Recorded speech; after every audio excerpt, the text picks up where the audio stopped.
Kita telah bincang dan pihak Jawatankuasa Kabinet hari ini bersetuju supaya kita tubuhkan suatu makmal berhubung dengan pengurusan pekerja-pekerja asing ke negara kita ini.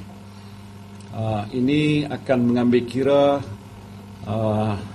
satu ialah dasar yang kita laksanakan selama ini dari segi pengambilan pekerja asing. Keduanya prosedur yang berkaitan dengan pengambilan pekerja asing. Ketiganya ialah dari segi pentadbiran, ya, termasuk peranan yang dimainkan oleh outsourcing agent ataupun company, syarikat-syarikat yang mengambil pekerja-pekerja ini. Keempatnya, kita juga akan meneliti dari segi undang-undang yang sedia ada yang kita guna pakai, dan apakah langkah-langkah yang sewajarnya yang boleh kita ambil untuk memastikan supaya pengambilan pekerja asing ke negara kita ini adalah berdasarkan needs ataupun keperluan semata-mata. Dan untuk itu kita nak pastikan supaya peraturan-peraturan yang lebih ketat dikenakan. Ini bermakna kalau sesebuah syarikat yang menjadi majikan mahukan pekerja, maka pihak kementerian di bawah jawatankuasa yang ada akan meneliti dengan sedekat-dekatnya sama ada permohonan untuk menambah pekerja-pekerja itu wajar diluluskan dan untuk tujuan apa dan sebagainya.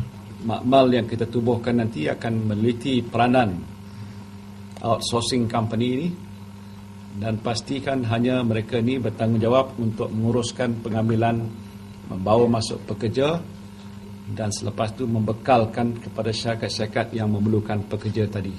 Kan ada ambiguity dari status majikan dan juga outsourcing company ini kita nak betulkan. Dan lab yang ditubuhkan nanti akan meneliti tentang peranan sebenarnya. Jadi apa yang kita harap, lab ini akan mula tertubuh dengan wakil-wakil daripada agensi dan kementerian yang berkaitan, termasuklah daripada beberapa kementerian yang ada dalam jawatan kuasa, dan mereka dibagikan satu tempoh yang sesuai lah, mungkin dalam sebulan atau maksimumnya 2 bulan untuk melaporkan balik kepada kita.